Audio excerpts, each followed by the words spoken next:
Conciencia y consentido, donde el conocimiento se encuentra con lo cotidiano.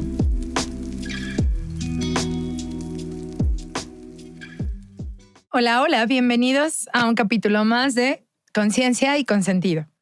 El día de hoy vamos a abordar un tema que a lo mejor a muchos les interesa porque es algo muy cotidiano en nuestras familias. El tema del tiroidismo o la tiroides. Pues también vamos a abordarla no solo desde el aspecto emocional, sino también desde el aspecto médico y desde el aspecto en el arte. La tiroides también vista tal vez como una metáfora entre el desajuste o un símbolo entre el desajuste interno, entre la lucha entre lo visible y lo invisible, entre lo emocional y lo físico. Bienvenidas sean. Muy bien, mucho gusto de volvernos a escuchar, a encontrarnos. Y este tema salió un día que íbamos en el tráfico de la ciudad hablando sobre cómo de pronto ciertos estados físicos nos afectan en nuestro día a día y que a veces, como decías, Marta, es invisible, ¿no? O sea, estas enfermedades o autoinmunes o en este caso de la tiroides es como algo que a simple vista las personas pueden decir, ay, pero yo te veo perfecto, ¿no? O solamente notan o que adelgazaron mucho o que están subiendo mucho de peso y que a veces lo normalizamos, ¿no? Y Marta y yo lo platicábamos ese día y bueno, como en esta experiencia personal, ¿no? A mí me pasó que después de tener a mi hijo, yo normalicé sentirme cansada porque, pues, bebé, ¿no? Trabajo, rutina, hasta que tuve que hacerme unos estudios y ahí fue donde salió que tenía hipotiroidismo. Y este viaje es como, yo siempre he pensado, y no sé, Feray nos dirá, como a mí no me habían hablado de todo lo que regula la tiroides, ¿no? Como toda esta mini glándula afecta tanto. O sea, es como, no sé si Fer lo diría mal, pero es como otro cerebro, ¿no? O sea, es súper importante y que con el estrés del día a día, como con niveles altos de cortisol, que después aprendí, lejos de ayudarnos, nos va afectando poco a poco más y más, ¿no? Entonces, es un viaje en el ir aceptando nuevos cambios, en aceptarte físicamente, como se modifica, en encontrar a un especialista que te ayude, que te guíe, porque no solo es como en algún momento en el sector salud te dicen de tómate la pastillita y ya todo va a estar bien. Implica mucho más. Y creo que, como decías tú, Marta, en tu familia dices que hay varios casos. En mi familia también es algo genético, hereditario. Y yo he escuchado más últimamente de casos de donde la tiroides está ahí como afectando, ¿no? Y hay toda una campaña como de visibilizar lo invisible, ¿no? Sí. ¿Sí? Porque es como uno no puede ver lo que la persona está sintiendo, ¿no? Y entonces se confunde con, ya, qué apática o qué te pasó, por qué eres tan aburrida ahora, ¿no? Entonces, por eso creo que este tema lo quisimos traer aquí al podcast para platicarlo y escuchar, ¿no? Como los puntos de vista desde la psicología, la parte de física, médica y la parte del arte, ¿no? Que nos platicabas. Entonces... Sí, creo que esta parte que comentas de visibilizar es creo muy importante que las personas de inicio ubiquen qué es la tiroides, ¿no? O sea, porque es una enfermedad que hoy en día cada vez se escucha que más personas tienen. Sin embargo, como dices, son síntomas que clínicamente tú no puedes ver que la persona lo tiene, ¿no? Uh-huh. Y la persona muchas veces son síntomas que la hacen sentir muy incómoda. Y digo que la hacen sentir porque aunque es una enfermedad que sí se puede dar en hombres, es mucho más común en mujeres. Y justo en mujeres en edad fértil, por ejemplo, porque es más común en mujeres a partir de los 30 años, es una edad en la que se da mucho. Pero si tú le preguntas a alguien dónde está la glándula tiroides, muchas personas en el cuello, no saben. Yo lo sé. Muy bien. Entonces, pocas personas, como Marta, pocas personas saben en dónde está, ¿no? Y qué es lo que hace. Entonces, a mí sí es una parte que me gustaría como compartir Antes de que digas la parte médica, te cuento un dato Sí. curioso. Leonardo da Vinci fue uno de los primeros en trazar también esta glándula. Hacia 1500 y fracción, él estaba dibujándola. En muchos de sus papeles se perdieron, pero está justo el registro de que sí dibuja la glándula tiroidea. Sí, de hecho, gracias a los dibujos de Leonardo da Vinci fue que se conoció muchísimos órganos, porque él en la historia de la anatomía fue uno de los que contribuyó muchísimo al conocimiento de cómo eran estas estructuras. ¡Ay, qué padre! Bueno, Sí. ya ahora sí, ya Sí, mira. y la glándula tiroides, como comentaba Marta, pues es una glándula que tenemos en el cuello, pero me gustaría que la imaginaran porque tiene esa forma, como si fuera una pequeña mariposa que tenemos en la cara anterior del cuello. Entonces, esta es una glándula que por su tamaño es muy pequeña. Sin embargo, las funciones que hace son muchísimas. Uno cree a veces que solamente se encargan de regular el metabolismo, pero estas regulan desde una parte también a nivel cerebral, ¿no? Tiene mucha relación con el cerebro, no solamente con el metabolismo, también tiene mucho que ver con la parte emocional, también tiene intervención a nivel cardiovascular y entonces por eso es que se dan todos los síntomas en los pacientes con hipo e hipertiroidismo. Por ejemplo, la tiroides es una glándula súper importante y fundamental durante el embarazo y los primeros años de vida.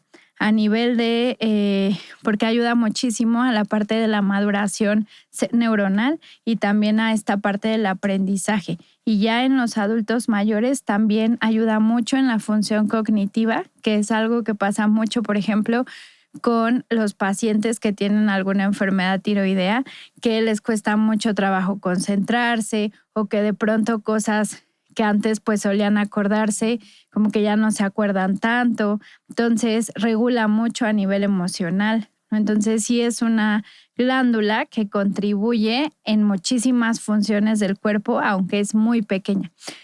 Perdóname, yo pensaba, la verdad, la parte emocional, justo como lo que comentaba Navy, ¿no? Es que te afectaba a nivel emocional por lo que te empezaba a suceder. Así como yo recuerdo a mi mamá, mi madre tuvo hipertiroidismo hasta que la radiaron. Pero yo recuerdo eso, que mi mamá era exageradamente como inquieta, Ansiosa. ¿no? Ansiosa, exacto. Y quería hacer todo muy rápido. Y era una mujer que lo hacía, ¿no? Cocinaba, planchaba, iba, no sé qué, venía, trabajaba, estaba en la casa, tal. Hasta que de pronto su cuerpo la paró. Pero la paró porque ya sus ojos empezaron a tener evidencia de ese hipertiroidismo y además el bocio de su cuello, ¿no? Ya iba en aumento. Pero yo pensaba que la parte emocional era solo a partir de que sentías los efectos. Entonces, te afecta desde antes. Sí, desde antes. O sea, la tiroides ayuda muchísimo a regular también esta parte emocional. Y esto que comentas del yodo también es súper importante porque eso es una manera de prevención. Por ejemplo, si tú consumes sal yodada, eso ayuda muchísimo a disminuir muchos casos de bocio. Y ahorita les explico por qué de bocio, pero por ejemplo la sal yodada obviamente en cantidades recomendadas y reguladas se debe consumir. Y también, por ejemplo, pescados, también esos ayudan mucho. ¿Por qué? Porque la tiroides funciona o se activa gracias al yodo. O sea, lo que pasa es que esta mariposa pequeña que les digo que tenemos en la cara anterior del cuello, su función es formar hormonas tiroideas, que la función de las hormonas tiroideas abreviadas se llaman T3 y T4. Por si ustedes cuando vean sus laboratorios, pues justo en lo primero que nos tenemos que fijar es en 3 valores. Uno es que se abrevia TSH, que es la hormona que estimula la tiroides, y la T3 y la T4, que son propiamente las hormonas tiroideas, que es lo que produce la tiroides. Pero entonces esta glándula lo que hace es que capta yodo. Ese yodo que tú consumes en tus alimentos. Entonces, al momento en que tu tiroides capta ese yodo, en ese momento el yodo se une a una proteína que se llama tiroglobulina y eso permite que se empiecen a producir las hormonas tiroideas, que son T3 y T4. Y estas hormonas tiroideas es como si fueran una chispa que encienden el metabolismo. Entonces, pero aquí, ¿por qué también influye mucho la parte cerebral? Porque por una parte, el yodo junto con esta proteína forman las hormonas tiroideas, pero todo es un eje. Todo lo que tiene que ver con endocrinología es un eje. Entonces, todo, así como el director de orquesta, es el hipotálamo, que el hipotálamo está en el cerebro. Sí. Entonces, el hipotálamo es quien dice, a ver, yo quiero activar a la hipófisis. Y entonces la hipófisis, que es la que se considera la glándula maestra, porque es la que produce a todas las hormonas, lo que va a hacer es producir una hormona que se llama hormona estimulante de tiroides. Entonces, por un lado, el yodo y la tiroglobulina se unieron para producir hormonas tiroideas, pero esa tiroides se activó gracias a que a nivel cerebral se empezó el eje. Y entonces todo esto ya empieza a generar la producción de estas hormonas. ¿Y qué es lo que pasa? Si una persona empieza a producir muy pocas de estas hormonas tiroideas, es lo que se conoce como hipotiroidismo. Y cuando las personas producen muchas hormonas tiroideas, que es lo que le pasaba a tu mamá, es hipertiroidismo. Pero entonces el cuerpo es súper sabio y lo que intenta es compensar. Entonces, por ejemplo, en el caso de tu mamá, su tiroides producía demasiadas hormonas tiroideas. Entonces su hipófisis decía, de alguna manera tengo que frenar que la tiroides, no sé qué le está pasando, se está alocando, pero está produciendo demasiadas hormonas tiroideas. Entonces yo, hipófisis, voy a producir menos hormona estimulante de tiroides. Entonces, por eso es que en los laboratorios, un paciente con hipertiroidismo se ven hormonas T3 y T4 altas y TSH bajas. Pero hoy en día la principal causa de enfermedades tiroideas es autoinmune. Entonces ahí entran otras, ¿no? Por ejemplo, cuando empiezan a tener esta parte que se llama exoftalmos. Sí, que se saltan los ojitos. Se saltan, los ojitos. Es una enfermedad que se llama enfermedad de Graves, que es un tipo de hipertiroidismo, pero de tipo autoinmune. O sea, las células del cuerpo reconocen a sus propias células como algo extraño, ¿no? Como si las fuera a atacar. Entonces el sistema inmune lo que hace es atacar y por eso es que se generan estas enfermedades autoinmunes que cada vez son más frecuentes. Eso en el caso de hipertiroidismo. Y justo lo que decías, o sea, los síntomas que tenía tu mamá son los típicos, ¿no? O sea, cuando se producen muchas hormonas tiroideas, se dice que la tiroides está hiperactiva. Entonces, ¿qué es lo que pasa? Tienes ansiedad, tienes mucha sudoración, todo el tiempo tienes calor. Todo el tiempo estás haciendo cosas, no puedes parar. Taquicardias. Taquicardias, y ahí es donde influye la parte cardiovascular. Tienes esta parte de como, por ejemplo, a nivel ginecológico, en la parte hormonal, por ejemplo, en la menstruación, también se ve afectado, ¿no? Son pacientes que a veces tienen periodos muy abundantes, ¿no? En cambio, por ejemplo, lo contrario, que es el hipotiroidismo o la enfermedad, el de tipo de Hashimoto. Ese es el autoinmune. Y ahí lo que pasa es todo lo contrario, ¿no? Ahí todo es a la baja. Como estás produciendo pocas hormonas tiroideas, entonces los pacientes se sienten cansados, se sienten tristes, están empezando a subir mucho de peso porque el metabolismo es más lento y son pacientes que llegan a consulta tal cual del libro diciéndote, no sé qué me pasa, he probado 1000 dietas, he hecho muchísimo ejercicio y no logro bajar de peso, cada vez me siento más cansada, me veo y no me reconozco, me siento muy incómoda, tienden a tener depresión, ¿no? Porque a nivel emocional, pues ahí es hacia la baja, tienen mucho frío todo el tiempo, hablan muy lento, o sea, todo lo contrario, ¿no? Oye, ¿por qué también el cuello tiende a abultarse cuando tienen hipotiroidismo? Ahí justo este cuello, que es como donde muchas personas Lo detectan, claro. Eso se llama bocio y ahí es más bien porque está habiendo falta de yodo. O sea, ahí la tiroides empezó a dejar, acuérdense que de inicio todo es gracias al yodo, ¿no? Entonces, en las personas que tienen bocio es porque están teniendo menos yodo y entonces lo que hace la tiroides intentando compensar es agrandarse para ver si de esa manera se pueden producir hormonas tiroideas. O sea que la glandulita que parece mariposa chiquita se va haciendo grande. Exacto. Wow. Por eso te miden el cuello. O Te sea, miden el cuello. A mí me pasó, ¿no? O sea, yo tengo hipotiroidismo y me pasó que me medían el cuello el endocrinólogo o el internista. Y lo que decías, Fer, o sea, creo que esta parte del hipertiroidismo, y yo lo platicaba, es cuando recién a mí me diagnosticaron esto, fue como en lo que encuentran la dosis adecuada, Sí. me dio hipertiroidismo y entonces era una cosa horrible porque es sentir que tu corazón se va a salir. Y entonces eso te genera como mucha ansiedad y mucho miedo. Y entonces yo lo que pensaba, bueno, por mi profesión tengo a lo mejor un poquito más de conocimiento y como que buscaba técnicas, ¿no? Pero aún así al inicio fue difícil.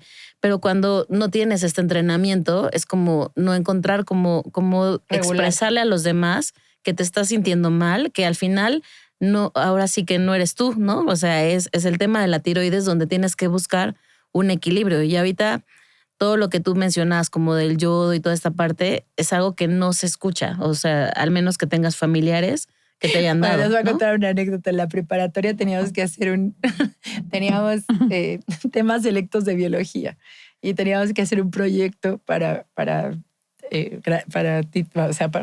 práctica para o algo así. prácticas. Ajá. Y yo compré unos ratones y les estaba alterando la tiroides con yodo. ¡Qué Entonces, malvada! Claro, pobres. Pero yo a diario les iba y les daba una ingesta de yodo hasta que un día aplasté a uno sin querer y entonces era mi ratón principal, ¿no? Y se me murió, entonces fue horrible. Una crisis hipertiroidea. Eso ya no se puede. Que eso, por cierto, ya no se puede. sé. Ya está prohibido experimentar Pero con yo animalitos. estaba muy feliz porque iba a tratar la tiroides desde los ratos. Pero ¿por Digo, qué la muchas- querías tratar? Por este tema de tu mamá. Mi mamá, claro. Ajá. Claro. Que muchos, o sea, todos los medicamentos y todo, pues van pasando por fases y eventualmente se probaron con animalitos. con animales. Pero yo creo que hay eso sí es clave. O sea, las personas, por ejemplo, en México se da mucho la automedicación, ¿no? Y aquí es súper importante que te den tu dosis no, y adecuada. que sepas que no, porque tu vecina tiene hipotiroidismo y tú también crees que tienes hipotiroidismo, te empieces a tomar el medicamento, porque es un mismo medicamento, lo que cambian son las marcas. Sí. E inclusive a muchos pacientes, por ejemplo, el medicamento se llama levotiroxina, en el caso de los pacientes con hipotiroidismo. La marca comercial más conocida es Eutirox, pero hay otras, ¿no? Okay. Y entonces, pues muchos, inclusive por la marca, a algunos les llega a funcionar y a otros no.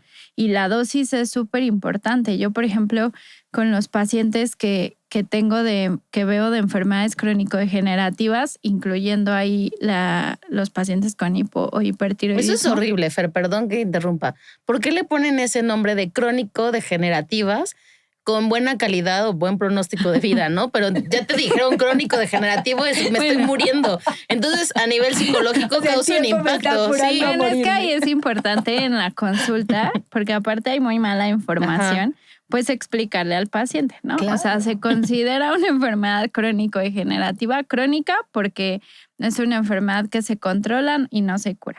En la clasificación de las enfermedades, así es como es.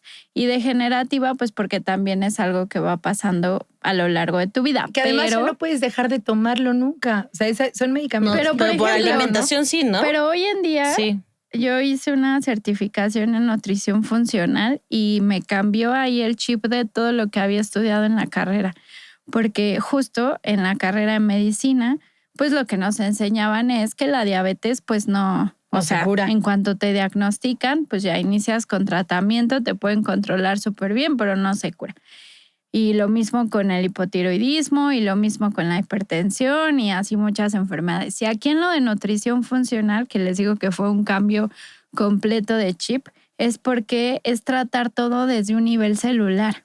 Y aquí entran mucho los suplementos que en un episodio pasado hablábamos que se deberían de llamar mejor complementos, porque ayudan muchísimo a regular, ¿no? Estas cosas. Y entonces ahí puedes empezar a ver que algunos pacientes, a lo mejor no le vas a decir en un año, te voy a quitar el medicamento, pero sí le puedes decir, puede que empieces con una dosis bajita, te la voy a ir subiendo en cuanto se ajusta a tu tiroides y ya después de cierto tiempo de control podemos ir bajando la dosis poco a poco y ver, ¿no? Cómo vas tú sintiéndote bajándola, pero tratándola desde un nivel celular, que es donde empieza todo.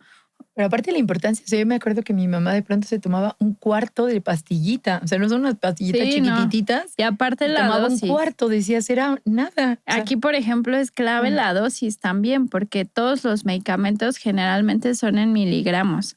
Y aquí es súper importante decirle a los pacientes que el medicamento para hipotiroidismo es en microgramos. Entonces, digo, en la receta, que a veces la letra no es muy clara, pero es muy importante 90% de las veces poner bien la unidad, ¿no? Claro. O sea, imagínense que a un paciente le prescriban levotiroxina de 50 microgramos y en la receta aparezca miligramos, pues No. por supuesto te lo vas a llevar a un hipertiroidismo, ¿no? Que es justo el problema de la tiroides al controlarla.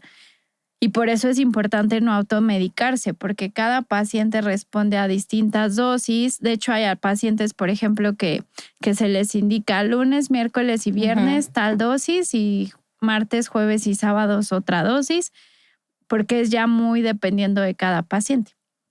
Pero sí que vayan al médico, puede ser un médico de primer contacto y el especialista, él es el endocrino. Luego también hay otras cosas como son los nódulos tiroideos. Sí. O sea, sí es una glándula súper compleja, aunque es muy pequeña, pero hoy en día es muy frecuente que haya esta enfermedad. ¿Y tú crees que es, o sea, por el tema del ritmo de vida, por el tema del cortisol, el estrés? O sea, cortisol es ¿no? Se genera por el estrés.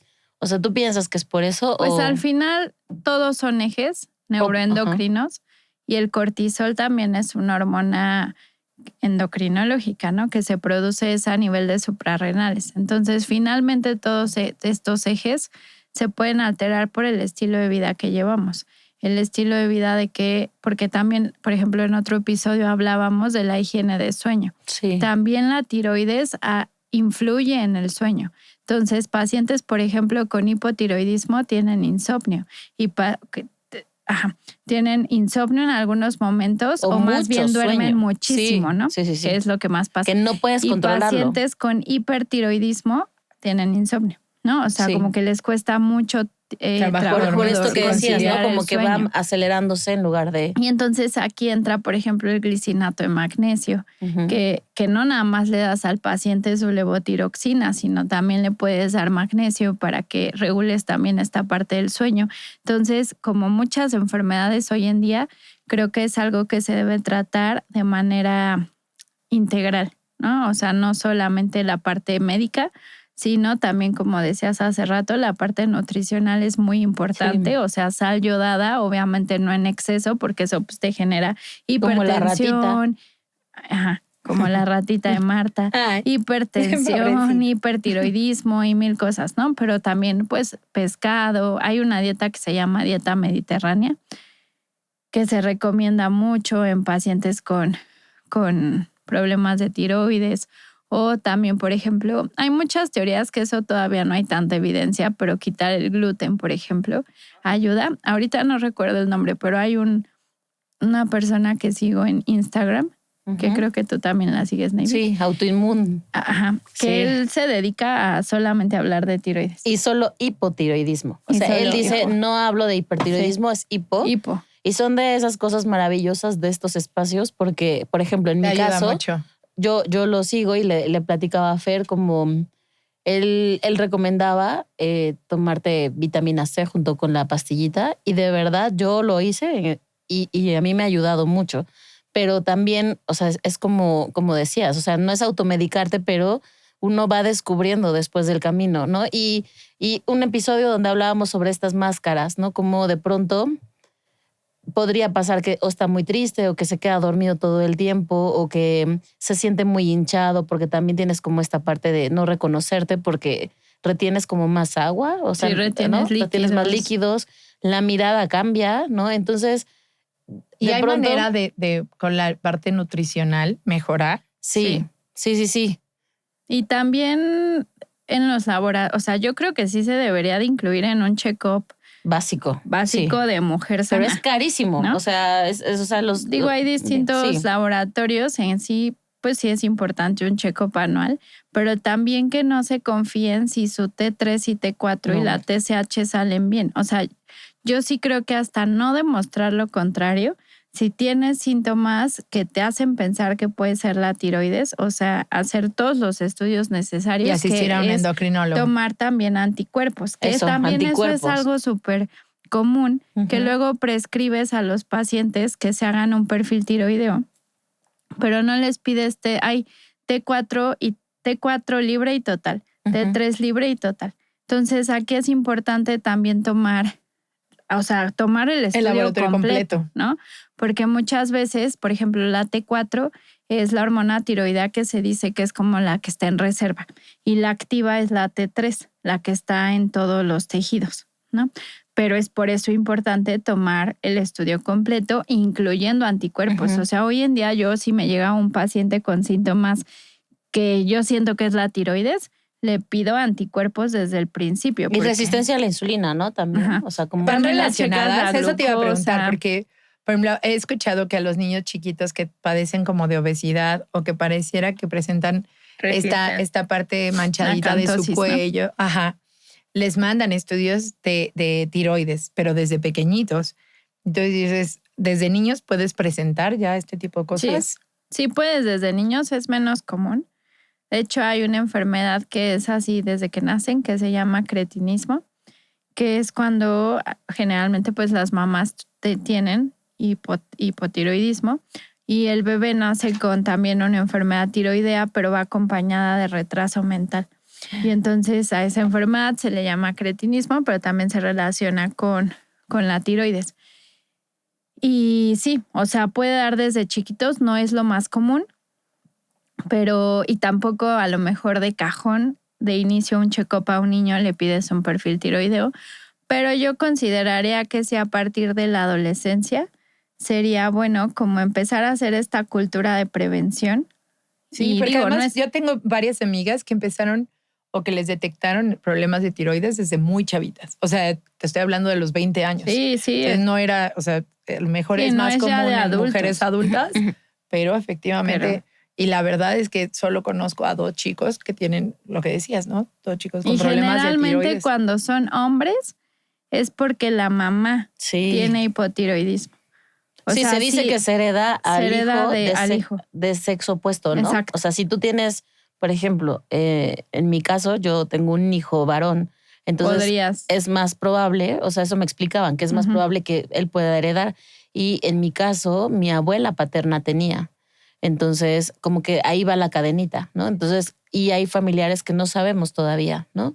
Pero creo que es esta parte como invisible, como decir, bueno, estoy cansada o bueno, estoy Hasta la deprimido. caída de ¿no? cabello. Sí. Por ejemplo, en pacientes con hipotiroidismo se les cae mucho el cabello al principio, antes de hacer diagnóstico. O cuando se desnivela, sientes que Ajá. empieza a caerse más. Sí, y es como es que estoy muy estresada, es que, o sea, siempre mil justificaciones que yo digo, nada te quita checarte la tiroides. Claro. Y es una forma de hacer prevención. Bueno, yo no sé ustedes, pero pareciera cíclico, ¿no? Hay periodos en los que tienes mucho cabello, periodos en los que pierdes mucho cabello. Bueno, pero aquí es así de que se bañan y se queda la madeja. Sí, mi mamá llegaba a quedarse con el cabello así. Pero, Fer, esto que decías de nada te quita hacerte un chequeo, a veces sí hay mucha resistencia como a este miedo a saber qué es lo que me está pasando. Entonces es como... Por lo típico del que busca encuentra, ¿no? Ajá. Y este miedo como a decir, me siento mal, pero entonces prefiero buscar mil y una excusas para no atenderme, ¿no? Que pasa en la parte psicológica. O sea, es como, no, yo puedo solo. Y de pronto no puedes solo, ¿no? Y necesitas como una guía y una orientación para poder asimilar todo esto y buscar información y entender y transmitirlo a los demás, que creo que es algo que hemos hablado varias veces, ¿no? Como el poder decir, tengo esto, pero está causado por esta otra razón, ¿no? En este caso, por ejemplo, yo tengo mucho sueño y por más que quiero despertarme no puedo porque algo está pasando en la tiroides. Entonces, cuando me hago un estudio es como de, claro, los niveles están ahí otra vez volando, entonces hay que hacer un reajuste. Y entonces el poder ponerlo en palabras, el poder decirlo, ayuda, pero muchas veces, muchas personas se quedan viviendo así toda su vida y hasta que llegan al doctor y decir, ya no hay nada que hacer, ¿no? O sea, porque se generan otras cosas si no se atiende. ¿Te causa otros problemas si no se atiende? Pues puede haber crisis tiroideas. O sea, sí pueden ser enfermedades que pueden ser muy graves. Que te llevan al hospital, ¿no? Las crisis tiroideas es importante, creo. Y por ejemplo, ahorita me hiciste recordar, y creo que es muy importante en este espacio comentarlo, que también las personas que toman medicamentos para bajar de peso aceleran el metabolismo, porque es lo que se busca, ¿no? Claro. O sea, acelera el metabolismo para tener una mayor pérdida de peso y generas hipertiroidismo. Entonces son pacientes que muchas veces cuando empiezan a tomar estas pastillas, que yo realmente nunca prescribo pastillas para bajar de peso, porque siento que lo importante es que aprendan a comer, pero las personas empiezan a sentir muchísimas taquicardia, insomnios, o sea, se sienten peor, ¿no? Y es por el medicamento. Entonces, no solamente es heredofamiliar, o sea, también puede ser algo adquirido por prescripción de ciertos medicamentos que aceleren o enlentezcan al metabolismo. Y que creo que esto se une con algo que tenemos como pendiente de platicar, ¿no? Sobre la obesidad y cómo de pronto lo enfrentamos. Y ahorita que decías, ¿no? O sea, es como buscar estas pastillas mágicas para poder bajar de peso y creo que es importante buscar algún espacio para hablarlo, ¿no? Sí, y es este círculo vicioso que a lo mejor muchas personas son personas que ya tenían afectada la tiroides, por ejemplo, un hipotiroidismo, que no se fueron a checar por miedo, por lo que sea. Y con tal de bajar de peso. Entonces, con tal de bajar de peso, toman pastillas y entonces tenían hipo, pero ahora tienen hiper. Y entonces, pues sí, yo creo que, como siempre he dicho, la prevención es como la clave. Y que sientan que tampoco es una enfermedad que nadie tenga, ¿no? O sea, no es una enfermedad que haya uno en 1000, sino que, pues, o sea, sí, la red de apoyo también es muy importante y este tratamiento integral. Y como algo tan pequeñito puede afectarnos o beneficiarnos tanto. Sí, la verdad, aparte, ahorita que mencionas la red, por ejemplo, a una de las primas, justo un día mirándola, le dije del cuello y se fue a checar y fue ahí donde descubrió lo del hipotiroidismo. Entonces, a veces es la red la que te dice, oye, yo noto que tienes tal. Tú tienes un ojo clínico para la tiroides. O sea, Marta, persona que le ve el cuello un poco más grandecito, le dice, ¿te ha checado la tiroides? A otra alumna también se fue a checar y sí. Sí, ¿no? Sí, ¿ya viste? Muy bien. Muy bien. Estás haciendo prevención primaria. Sí. Pues muchas gracias, chicas, por toda la información. Gracias por compartir, porque además es algo ya a nivel personal. Y sobre todo porque creo que estamos logrando el objetivo del podcast, que es hablar sobre algo que puede prevenir, ¿no? Exacto. Bien, ya después les contaré cómo en el arte también aparece toda la parte del bocio y demás, desde la Mona Lisa hasta David, pero eso lo vemos en otro capítulo. Gracias por todo. Gracias.